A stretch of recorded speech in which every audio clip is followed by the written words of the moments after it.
Thrissur medical കോളേജിൽ ഹൃദയഭേദകമായ കാഴ്ചകൾ. പരിക്കേറ്റവർക്ക് 70% പൊള്ളലേറ്റതായി അധികൃതർ. കൂടുതൽ വിവരങ്ങളുമായി അഗസ്റ്റിൻ ചേരുകയാണ്. അഗസ്റ്റിൻ, ഈ ഒരു വാർത്ത കേൾക്കുന്ന എല്ലാവർക്കും ഉള്ളുലയ്ക്കുന്ന ഒരു വാർത്തയാണ്, അതിലൊരു സംശയമില്ല. കാരണം പൂരത്തിന് കുറച്ച് ദിവസങ്ങൾ മാത്രം ശേഷിക്കുണ്ടായിരിക്കുന്ന ഈ ഒരു സ്ഫോടനം തീർച്ചയായിട്ടും എല്ലാവരെയും ഒരുമിച്ച് ദുഃഖത്തിലാഴ്ത്തിയിരിക്കുകയാണ്. എന്തൊക്കെയാണ് നമുക്ക് ഈ ഒരു സമയം ലഭ്യമാകുന്ന ഏറ്റവും പുതിയ വിവരങ്ങൾ? കാരണം 70% പൊള്ളലേറ്റതായി പറയുമ്പോൾ നമുക്ക് മനസ്സിലാക്കാം അതിന്റെ വ്യാപ്തി എത്രത്തോളമാണെന്ന്. എന്തൊക്കെയാണ് വിവരങ്ങൾ? പ്രിയ, ഒടുവിൽ നമുക്ക് വിവരം ലഭിക്കുമ്പോൾ 14 പേർ മരിച്ചതായാണ് അറിയാൻ കഴിയുന്നത്. ഇതിൽ 12 മരണങ്ങളാണ് ഔദ്യോഗികമായി സ്ഥിരീകരിച്ചിട്ടുള്ളത്.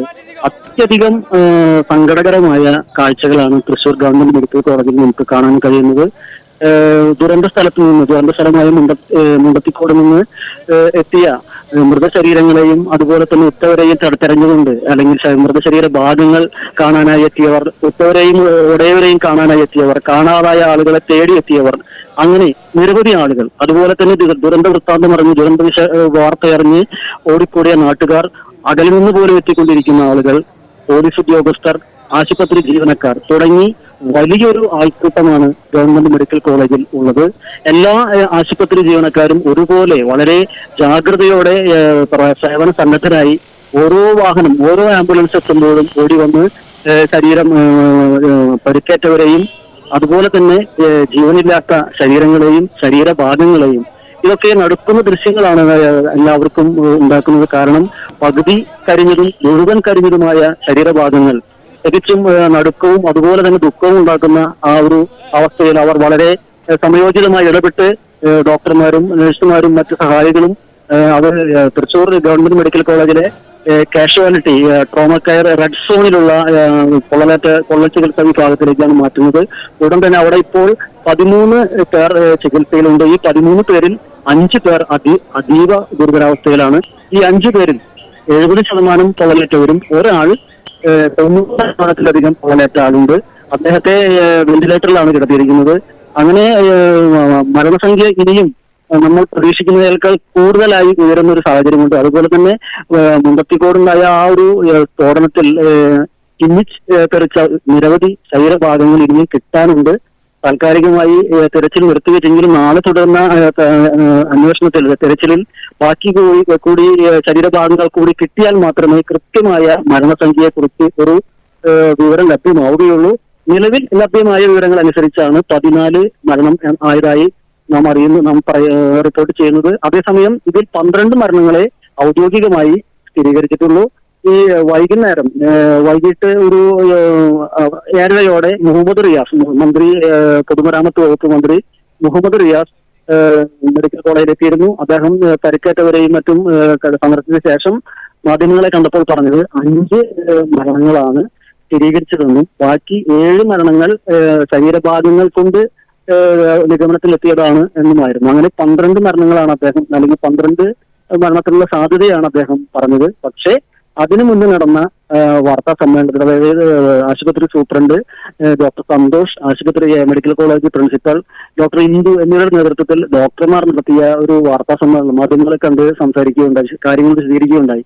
അതിൽ പറഞ്ഞത് അവർ കൃത്യമായി 12 മരണങ്ങൾ അവർ ഔദ്യോഗികമായി സ്ഥിരീകരിച്ച് പറയുകയുണ്ടായി. അതുപോലെ തന്നെ 13 പേർ ചികിത്സയിലുള്ളതിൽ 5 പേരുടെ നില അതീവ ഗുരുതരമാണെന്നും അത് ഈ പറയുന്ന ചികിത്സ നമുക്കിന്ന് ലഭ്യമാകുന്ന ആധുനികമായ എല്ലാ ഉന്നത ചികിത്സയിൽ ലഭ്യമാക്കാനുള്ള സജ്ജീകരണങ്ങൾ മെഡിക്കൽ കോളേജിൽ ചെയ്തിട്ടുണ്ടെന്നുമാണ് നമ്മളോട് medical college superintendent doctor Santhosh പറഞ്ഞത്. അതേസമയം മന്ത്രി മുഹമ്മദ് റിയാസ് പറയുകയുണ്ടായി, പാലക്കാട് നിന്ന് അതിവിദഗ്ധരായ ഒരു ഡോക്ടർമാരുടെ ഒരു സംഘം മെഡിക്കൽ കോളേജിൽ എത്തിക്കഴിഞ്ഞിട്ടുണ്ട്. അതുപോലെ തന്നെ തിരുവനന്തപുരത്ത് നിന്ന് ഡോക്ടർമാരുടെ ഒരു സംഘം എത്തിക്കൊണ്ടിരിക്കുകയാണെന്നും മുഹമ്മദ് റിയാസ് പറഞ്ഞു. മുഖ്യമന്ത്രി നേരിട്ട് ഇടപെട്ട് മുഖ്യമന്ത്രിയുടെ നേതൃത്വത്തിൽ ഈ ദുരന്തത്തെ നേരിടുന്നതിനും ദുരന്തത്തിന് വേണ്ട ആവശ്യമായ സഹായ പ്രവർത്തനങ്ങൾ അല്ലെങ്കിൽ രക്ഷാപ്രവർത്തനങ്ങൾ ചെയ്യുന്ന ഏകോപിപ്പിക്കുക എന്നുള്ള നടപടി തിരുവനന്തപുരത്ത് യോഗം ചേർന്ന് എടുത്തിട്ടുണ്ടെന്നും അതേ തുടർന്ന് വിപുലമായ രക്ഷാപ്രവർത്തനവും അതുപോലെ തന്നെ അതിനുശേഷം ഉണ്ടാവുന്ന കാര്യങ്ങളും നേരിടുന്നതിനുള്ള ഒരു സാഹചര്യം ഒരുക്കാനാണ് മുഖ്യമന്ത്രി നേരിട്ട് ഇടപെട്ടിട്ടുള്ളതെന്നും നമ്മോട് മുഹമ്മദ് റിയാസ് പറയുകയുണ്ടായി. ഇങ്ങനെയാണ് ഇപ്പോഴത്തെ അവസ്ഥ. എങ്കിലും ആളുകൾ മരണം ഏത് സമയവും ഓരോ ആംബുലൻസ് വരുമ്പോഴും ഓരോ ആംബുലൻസിലും കത്തിക്കരിഞ്ഞ മൃതശരീരങ്ങൾ ചിലവിൽ ഒരു ചാക്കിൽ കുറച്ച് ശരീരഭാഗങ്ങൾ കത്തിക്കരിഞ്ഞ ശരീരഭാഗങ്ങൾ അങ്ങനെ എടുത്തുകൊണ്ടുവരുന്ന ഒരു സ്ഥിതിവിശേഷമാണ്. ഒരുപക്ഷെ നാളിതുവരെ നാം ആരും ദർശിച്ചിട്ടില്ലാത്ത രീതിയിലുള്ള ദുഃഖമുണ്ടാക്കുന്ന സങ്കടമുണ്ടാക്കുന്ന ദൃശ്യങ്ങൾ കാണേണ്ട ഒരു അവസ്ഥ ഇന്ന് അവിടെ എത്തിയ എല്ലാവർക്കും ഉണ്ടായി. മാത്രമല്ല ഇനിയും ആരൊക്കെ മരിച്ചു എന്ന് കൃത്യമായി വിലയിരുത്താൻ കഴിഞ്ഞിട്ടില്ല. മരിച്ച ആളുകളിൽ തിരിച്ചറിഞ്ഞവരുടെ മൃതദേഹങ്ങൾ പോസ്റ്റ്മോർട്ടത്തിന് ശേഷം ബന്ധുക്കൾക്ക് വിട്ടു നൽകും. അതേസമയം ചികിത്സയിലുള്ളവരുടെ എല്ലാവരുടെയും പേര് വിവരങ്ങളും മറ്റും കൃത്യമായി മനസ്സിലായിട്ടുണ്ട്. അതുകൊണ്ട് തന്നെ കൃത്യമായ ചികിത്സയിലുള്ളവരുടെ വിവരങ്ങൾ ലഭ്യമാണ്. അതേസമയം മരിച്ചവരുടെ വിവരങ്ങൾ പൂർണ്ണമായി ലഭ്യമല്ല. ഇങ്ങനെ ഒരു സാഹചര്യമുണ്ട്. അതുപോലെ തന്നെ ശരീരാവശിഷ്ടങ്ങൾ കിട്ടിയിട്ടുള്ളവരുടെ കാര്യങ്ങളും പൂർണ്ണമായി അറിയാൻ കഴിയില്ല. അത് തുടർന്നുള്ള DNA പരിശോധനയ്ക്ക് മറ്റു ശേഷം മാത്രമേ കൃത്യമായിട്ട് കണക്കാക്കാൻ കഴിയുകയുള്ളൂ എന്നുള്ളൊരു സ്ഥിതിയുമുണ്ട്.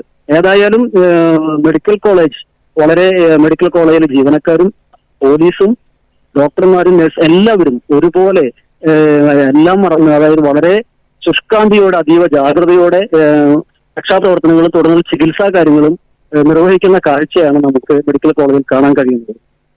നന്ദി അഗസ്റ്റിൻ, വിവരങ്ങൾ നൽകിയത്. മെഡിക്കൽ കോളേജ് ആശുപത്രിയിൽ നിന്നുള്ള ദൃശ്യങ്ങളും അതേപോലെയുള്ള വിവരങ്ങളുമാണ് നമുക്ക് ലഭിച്ചത്. ആശുപത്രിയിൽ ചികിത്സയിലുള്ളവരുടെ വിവരങ്ങൾ ലഭ്യമായിട്ടുണ്ട്. അതേസമയം മരിച്ചവരുടെ അല്ലെങ്കിൽ അത്രയധികം പൊള്ളലേറ്റ ആളുകളുടെ അത് തിരിച്ചറിയാൻ പറ്റാത്ത രീതിയിലായതുകൊണ്ട് തന്നെ അതുമായി ബന്ധപ്പെട്ട വിവരങ്ങൾ ലഭ്യമായിട്ടില്ല. അതിന് DNA പരിശോധന തന്നെ നടത്തണം. എന്താണെങ്കിലും തീർച്ചയായിട്ടും ദാരുണമായിട്ടുള്ള ഒരു സംഭവം തന്നെയാണ് നടന്നിട്ടുള്ളത്. ആവേശവും സന്തോഷവും നിറയേണ്ട ദിവസങ്ങളിൽ തീർത്തും ഭീകരവും ദുഷ്കരമായിട്ടുള്ള ഒരു സംഭവം ജില്ലയിൽ നടന്നിരിക്കുന്നു.